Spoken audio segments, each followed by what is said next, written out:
The music was thumping, the bass rippling through the air like a living pulse. The scent of expensive perfume and cigars mixed with the crisp night breeze, creating an intoxicating blend. This wasn't just a party, it was the event of the season, where the city's most powerful gathered, flaunting their wealth like peacocks in full display.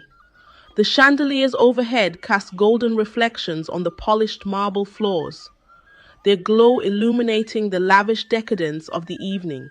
Maya, 22, kept her head down, weaving between glittering gowns and sharp suits as she balanced a tray of champagne flutes.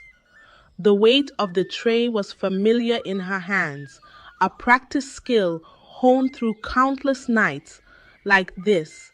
She was used to being invisible in places like this. The rich laughed, the servers served, and the divide between them was sharper than ever.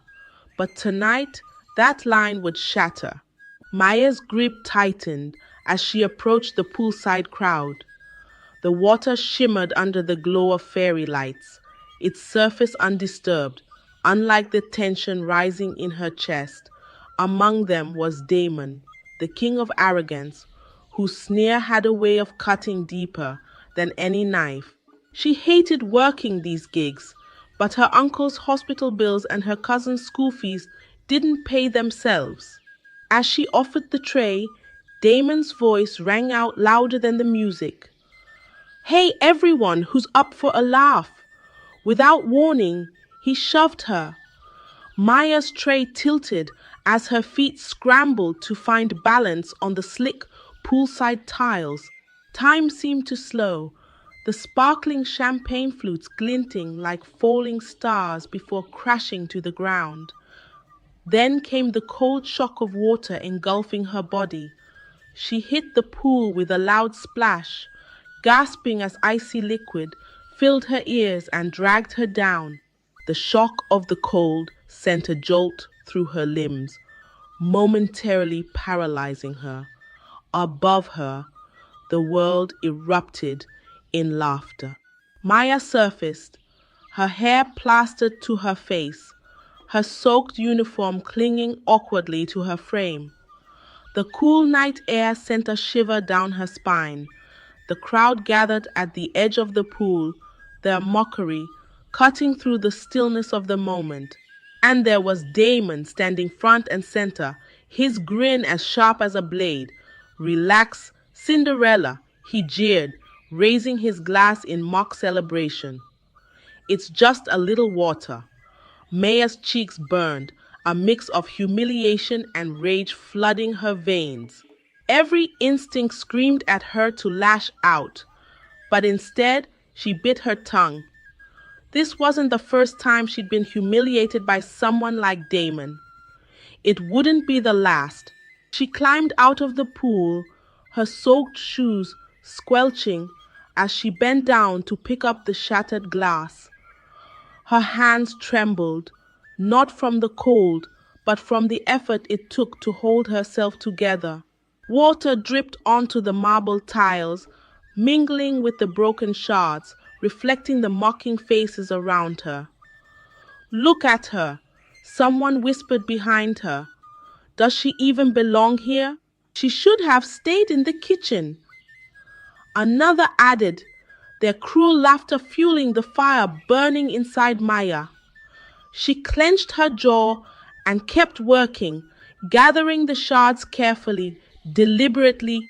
Her dignity, though battered, remained intact.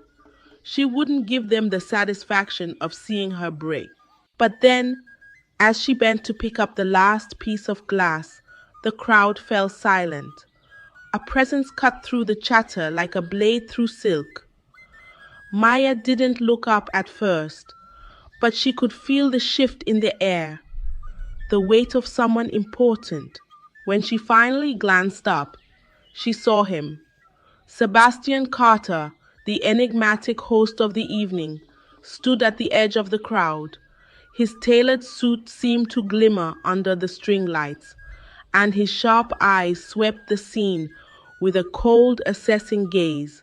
People whispered his name like a reverent prayer, and even the most confident guests seemed to shrink under his scrutiny. A silver cufflink on his sleeve caught the light, gleaming as he adjusted his wristwatch with practiced ease. "What's going on here?" Sebastian's voice was calm, but there was an edge to it, a steel that promised consequences. Damon, caught off guard, attempted a casual laugh. "Oh, just a little fun, Sebastian. No big deal." Sebastian's gaze flicked to Maya, who was still on her knees, holding the tray of broken glass. "This," he said, his voice dropping to a dangerous tone, "looks like more than just fun." Maya swallowed hard, her throat dry, despite being soaked to the bone. She didn't know what to say or if she should say anything at all. "Did you fall?" Sebastian asked, his attention fully on her now. She hesitated, glancing at Damon, whose expression had shifted from smug to nervous. But then she remembered her uncle, her cousin, and every moment she'd endured for their sake. "No," Maya said, her voice steady. "He pushed me." The silence that followed was deafening. Sebastian's eyes darkened as he turned back to Damon. "You pushed her. It was a joke," Damon stammered, raising his hands defensively. "Everyone thought it was funny." "Right?" He glanced around for support, but the crowd had turned quiet, their earlier amusement replaced with discomfort. Sebastian stepped closer, his presence towering over Damon. "Humiliating someone who works hard to make a living is your idea of a joke." Damon opened his mouth to respond, but Sebastian cut him off. "You're leaving. Now." Before Damon could protest, two men in black suits appeared at Sebastian's signal.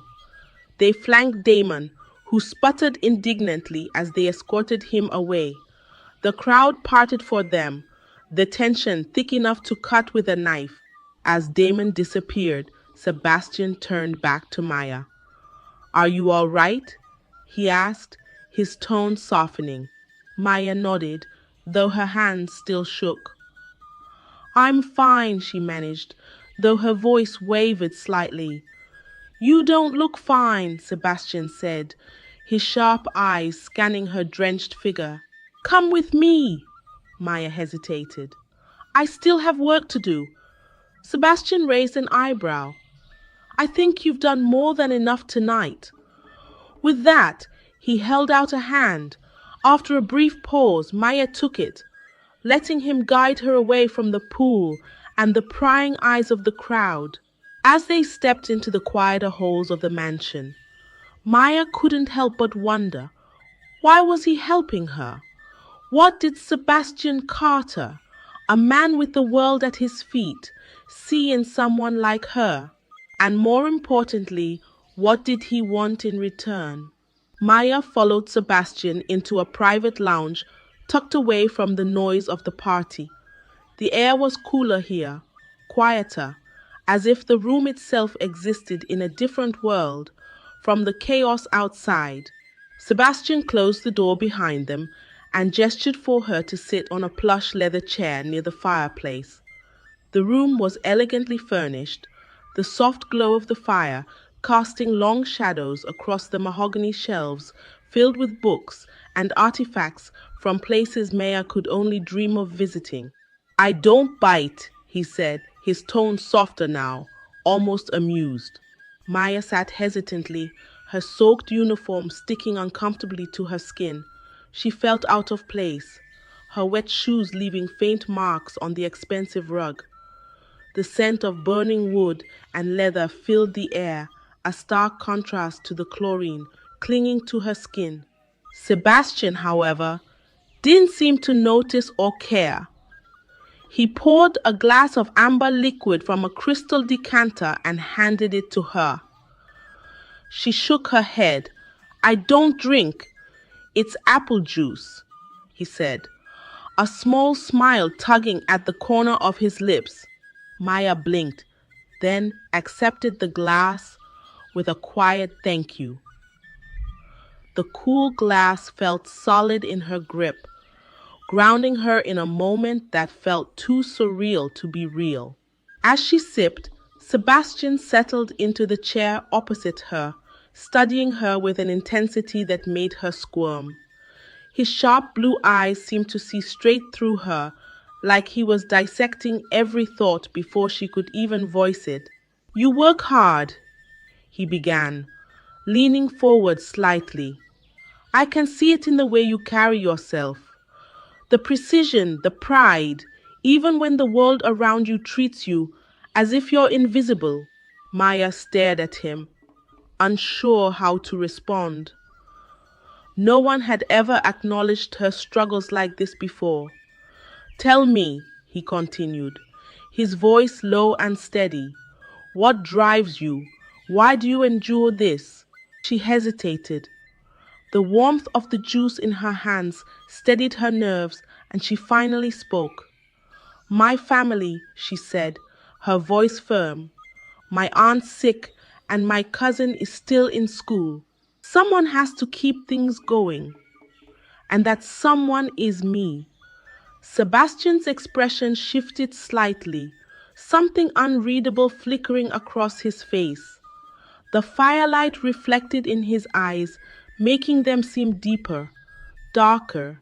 "Your resilience is remarkable. But let me ask you this. Do you think these sacrifices will lead to the life you want?" Her throat tightened.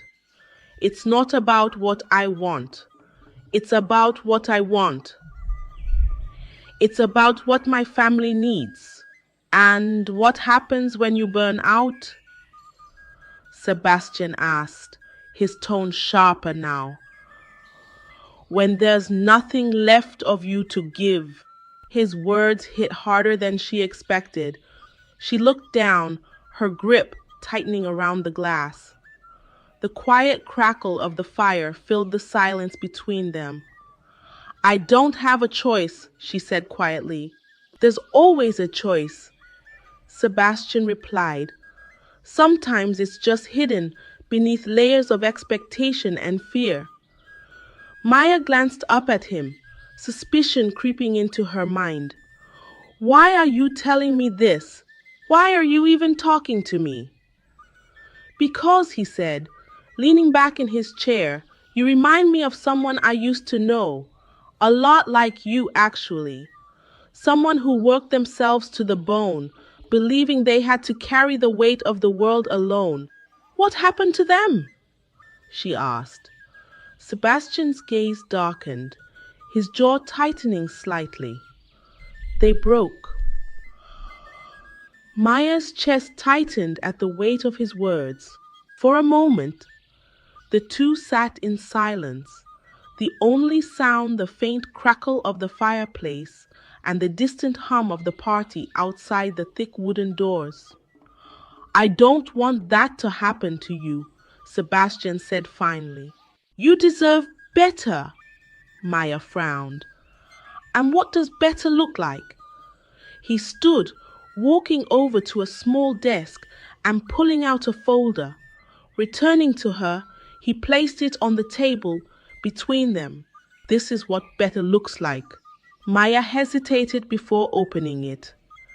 Inside were documents neatly organized, outlining a position at one of Sebastian's charitable foundations. The title wasn't grand, but the salary was more than she could ever dream of earning in her current job. This can't be real," she murmured, her fingers trembling as she flipped through the pages. "It's very real," Sebastian assured her. "I need someone with your tenacity and work ethic on my team. Someone who understands what it means to fight for something bigger than themselves." "But why me?" she asked, her voice tinged with disbelief. "Because you've proven yourself tonight," he said simply, "and because I believe in rewarding those who rise above the noise." Maya's mind raced. This was everything she'd ever wanted, a chance to escape the grind, to provide for her family without sacrificing her soul. But it felt too good to be true. What's the catch? She asked, narrowing her eyes. Sebastian smirked faintly. Smart question. There. There isn't one. The only condition is that you accept help when it's offered and use it to build the life you deserve. Maya stared at him, trying to read the sincerity in his eyes. She wanted to trust him, but years of struggle had taught her to be wary of generosity, especially from someone as powerful as Sebastian Carter. Take your time, he said, standing. Think it over. But remember, opportunities like this don't come around often. As he turned to leave, he paused at the door. And one more thing, don't let anyone make you feel small. Not Damon, not the world, and definitely not yourself. With that, he was gone, leaving Maya alone with the weight of her decision. Her heart pounded as she stared at the folder, her mind warring between hope and doubt. This could change everything, but at what cost? The night had started with humiliation, but now it offered the glimmer of something more, something extraordinary.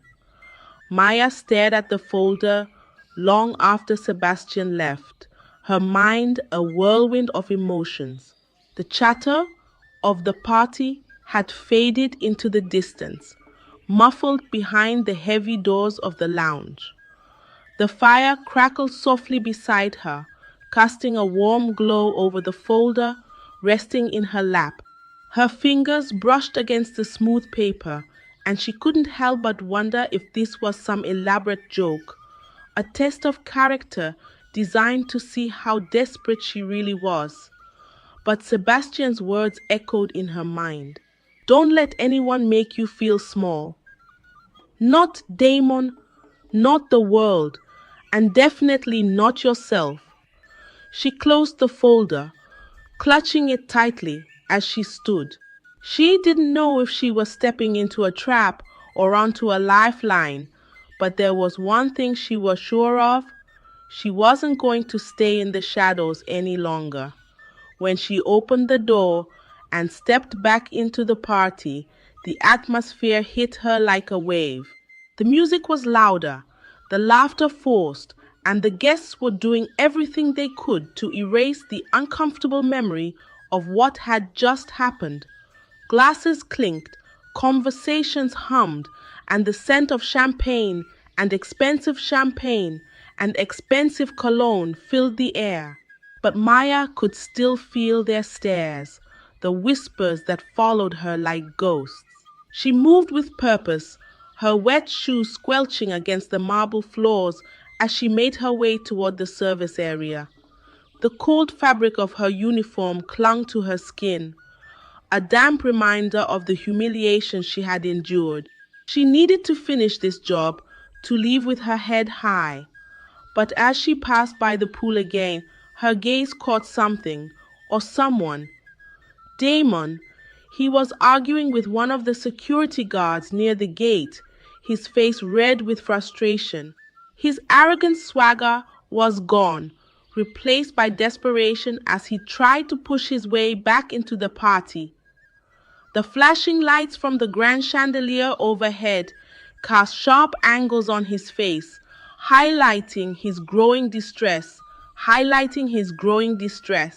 I'm a guest, Damon barked, his voice sharp and whiny. Do you even know who I am? Maya froze, watching the scene unfold. It was almost poetic, seeing him squirm like this. For a moment she considered walking past, leaving him to his own devices. But then an idea crept into her mind, one that made her pulse quicken. She approached the scene, her head held high. The air around her felt charged, the weight of the moment pressing down on her shoulders. Before the guards could stop her, she said, "Wait." The guards turned, startled by her sudden interjection. Damon did too, his expression twisting from confusion to fury when he saw her. "What are you doing here?" he sneered. "Shouldn't you be mopping floors or something?" Maya ignored him and addressed the guards instead. "This man assaulted me earlier. He pushed me into the pool while I was working. I think Mr. Carter would want to know if you're letting him back in." Damon's face drained of color. "What? That's ridiculous. She's lying." The guards exchanged glances, clearly uncertain. A breeze rustled through the open doors, sending a shiver down Maya's spine. But she stood firm. "You can check with Mr. Carter yourself," Maya added, her voice calm and measured. "Or you can let him back in and explain why later. Or you can let him back in and explain why later." The guards nodded and grabbed Damon's arms.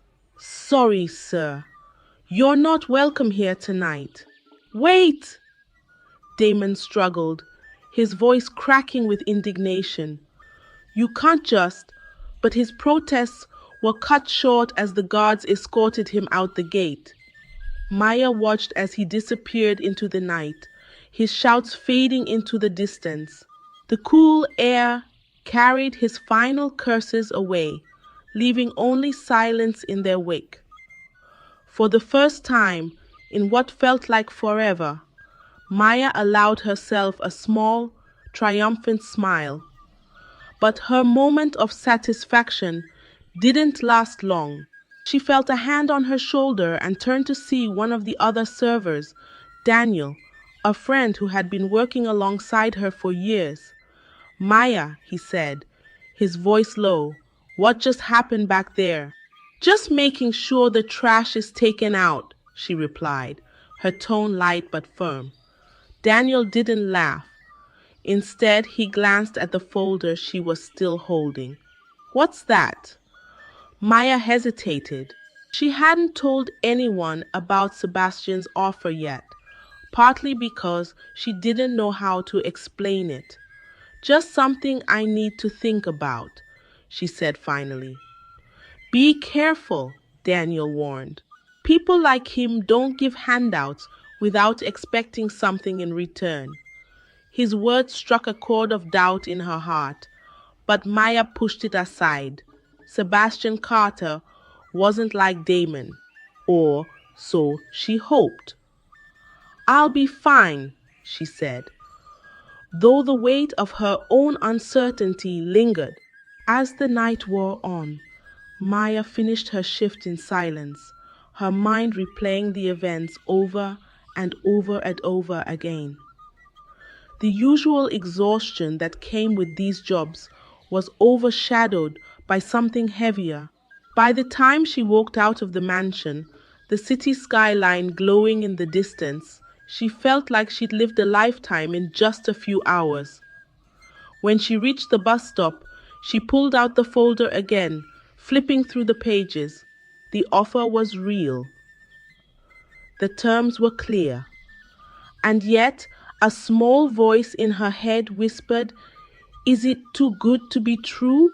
The bus arrived, its headlights cutting through the night, and Maya climbed aboard, her wet uniform earning her a few curious glances. She didn't care. As she sat down, her phone buzzed. It was a text from her cousin. "Max, Aunt's doing better today. Thanks for everything. M. Love you." Her chest tightened. This was why she worked so hard, why she endured people like Damon. But maybe Sebastian was right. Maybe there was another way. As the bus rolled through the city streets, Maya stared out the window, clutching the folder tightly. The neon lights of the city reflected in the glass, a kaleidoscope of opportunity and uncertainty. Whatever choice she made, she knew one thing for certain. She was done being invisible. She wasn't just going to survive, she was going to rise.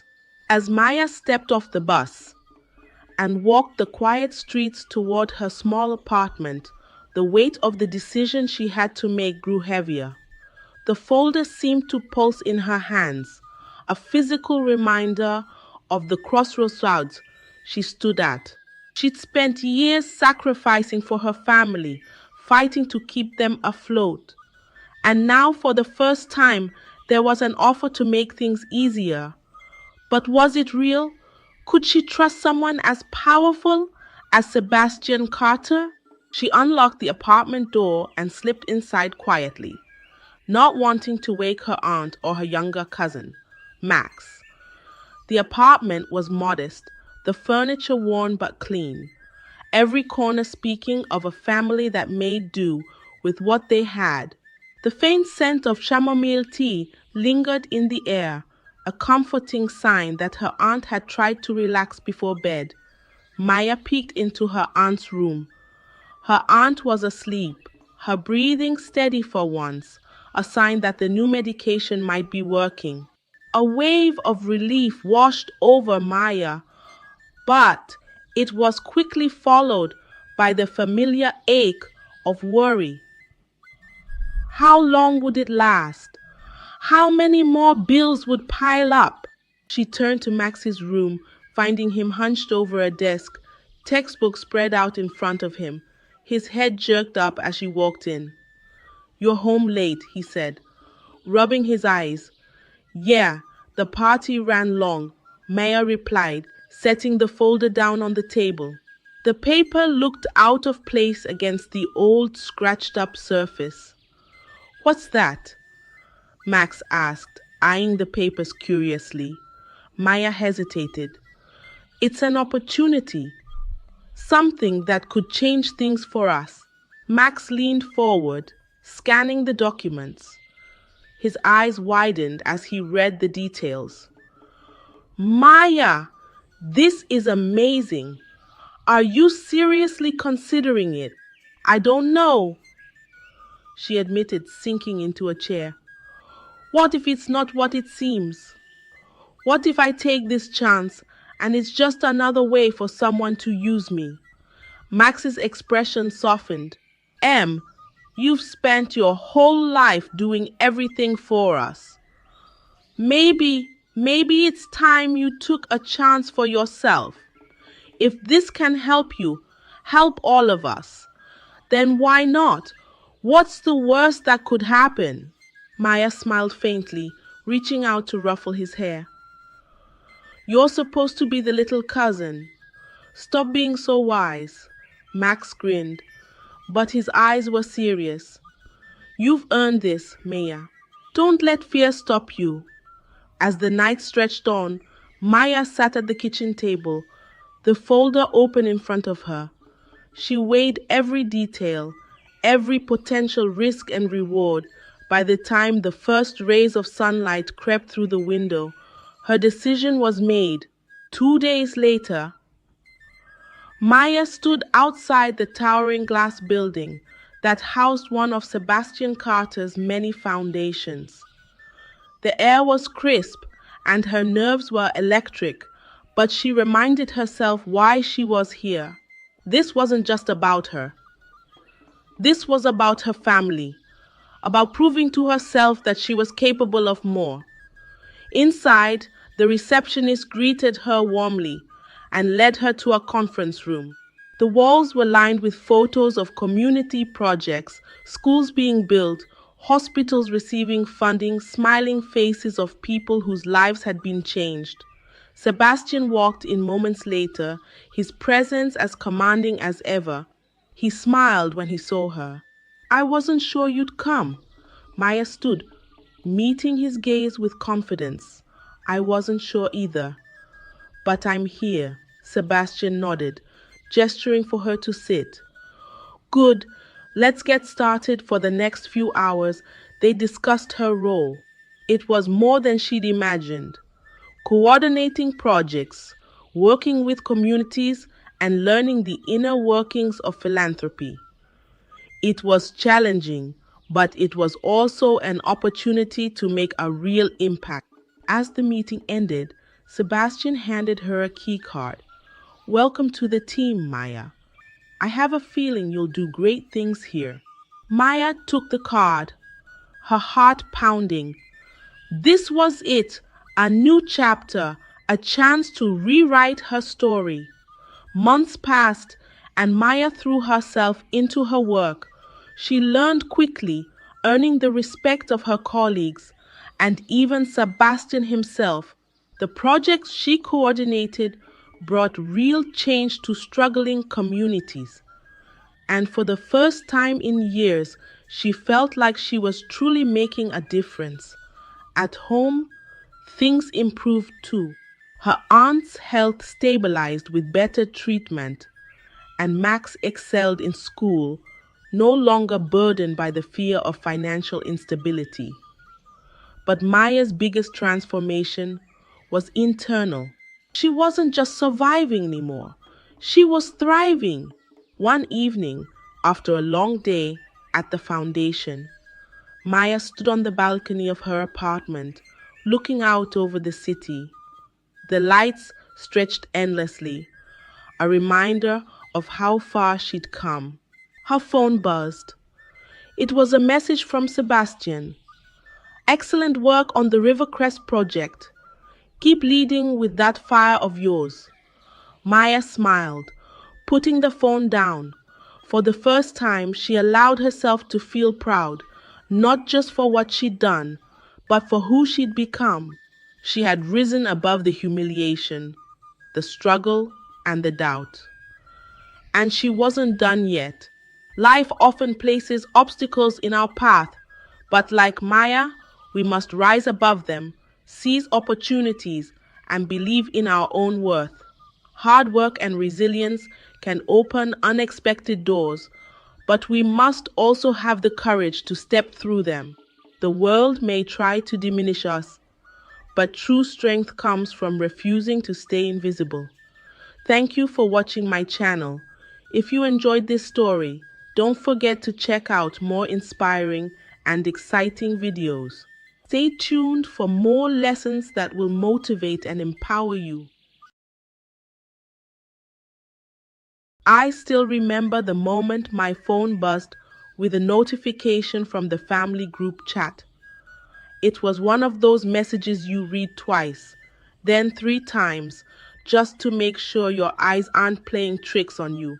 We've sold Grandpa's house, it read in bold, unapologetic letters. My stomach dropped like I'd been shoved off a cliff. That house wasn't just four walls and a roof. It was mine, or at least that's what everyone had led me to believe for years. Grandpa had promised it to me before he passed, his voice trembling but resolute as he said, "This place will always be yours, kid. Keep it alive." And now, gone. Sold without so much as a heads up. When I confronted them later that evening, my parents sat stiffly on the couch while my brother leaned against the wall with this smug look plastered across his face. They didn't even flinch. They acted like they were doing me some kind of favor. "You're not really part of the family," Mom said, her tone cold enough to freeze fire. "It was always meant for your brother." Her words hit harder than any slap ever could. I felt the blood drain from my face, leaving behind an emptiness that clawed at my chest. Dad chimed in next, trying to soften the blow with logic that sounded more like betrayal. "Your brother needs this to fund his business. He has dreams, plans. You'll figure something out." His voice trailed off, but the implication hung heavy in the air. I wasn't worth investing in, not like him, never like him. The worst part?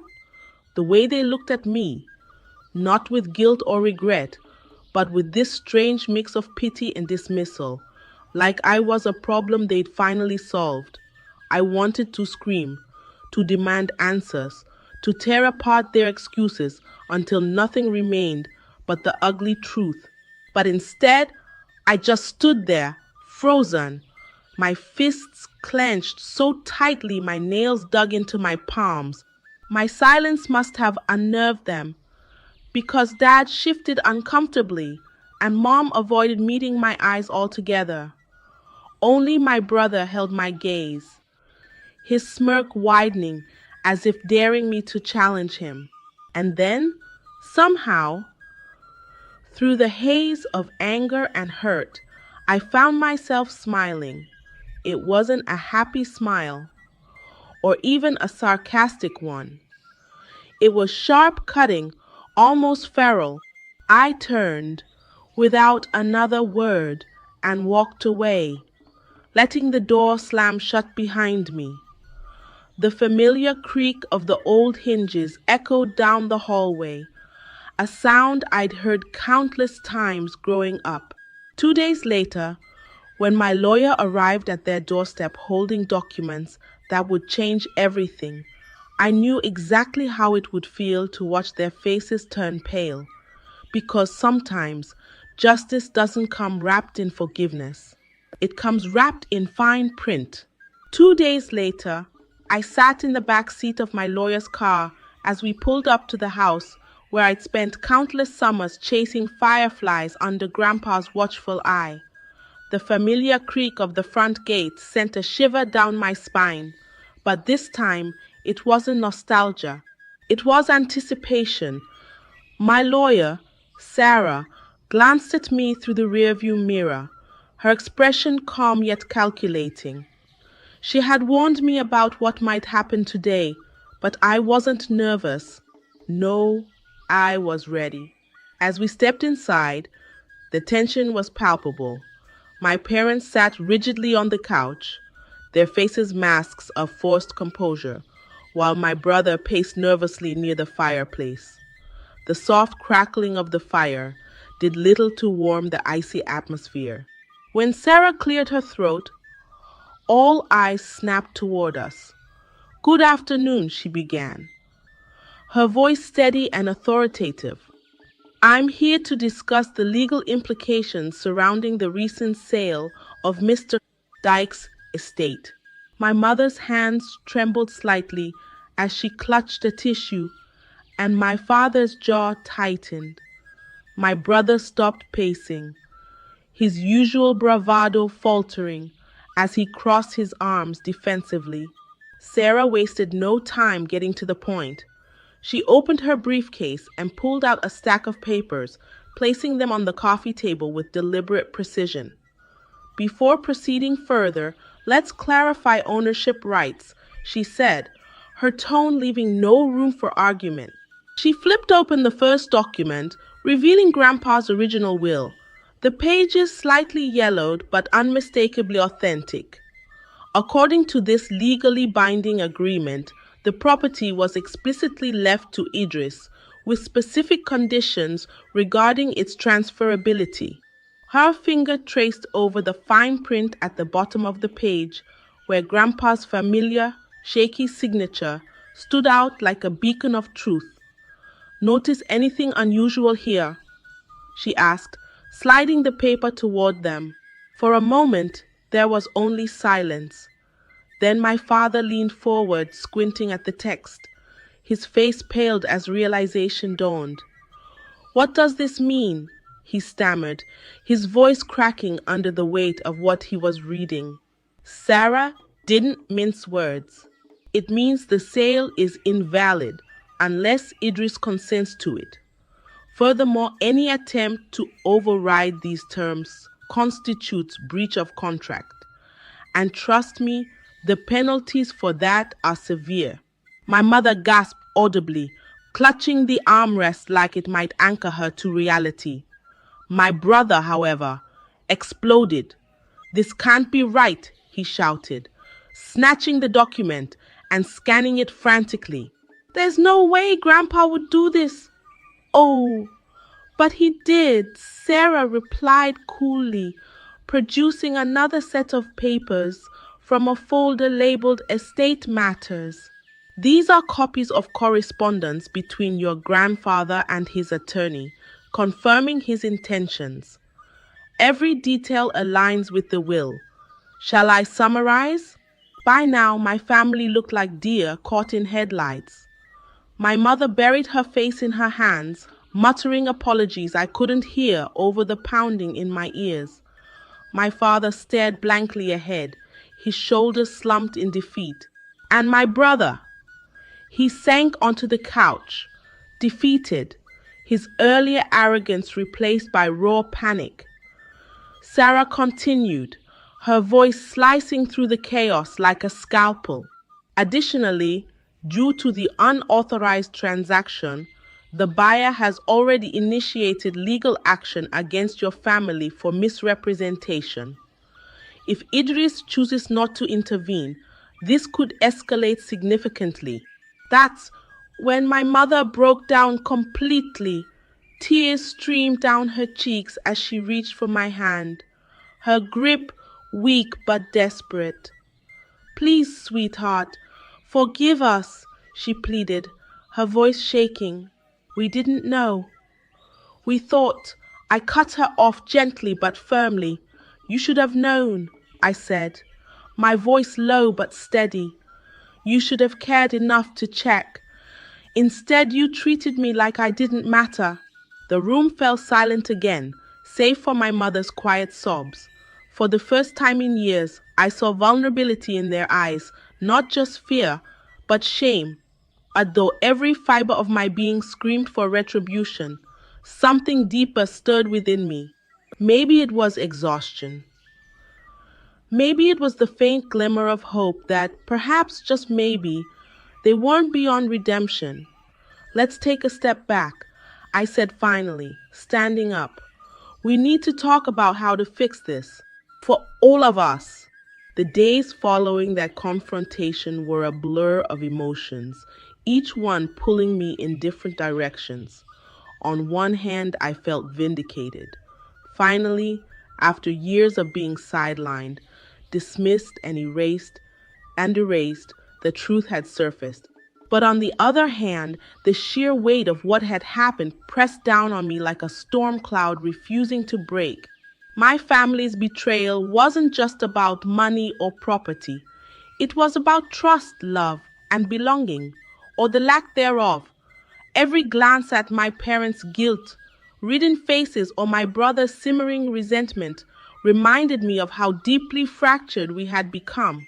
And yet, somewhere beneath the anger and hurt, a small, stubborn part of me refused to give up entirely.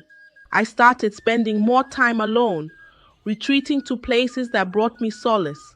A quiet park bench overlooking the river, the cozy corner of a coffee shop where sunlight streamed through the windows, or even the old attic in my apartment building, where dust motes danced lazily in the golden afternoon light.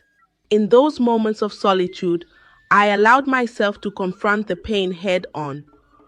Why did their actions cut so deeply? Was it because they chose my brother over me, or was it because they never truly believed I deserved anything at all? One evening, as I sat by the river, watching the water ripple under the moonlight, memories flooded back unbidden. I thought of Grandpa teaching me how to fish, his calloused hands guiding mine as we cast lines into the lake behind his house. I remembered the stories he told me about resilience, about fighting for what mattered most. Life isn't fair, he used to say, his voice gravelly but warm. But fairness doesn't mean letting others walk all over you. Sometimes it means knowing when to stand firm and when to let go. Those words echoed in my mind now, forcing me to pause and reflect. Had I been standing firm enough, or was I clinging to bitterness instead of seeking resolution? The turning point came during a late-night conversation with Sarah, who had become not just my lawyer, but also an unexpected confidant. Over cups of herbal tea in her minimalist office, She listened patiently as I poured out my frustrations. You have every right to hold them accountable, she said gently. But ask yourself, what do you want to gain from this? Justice, revenge, closure. Her questions lingered long after our meeting ended, gnawing at the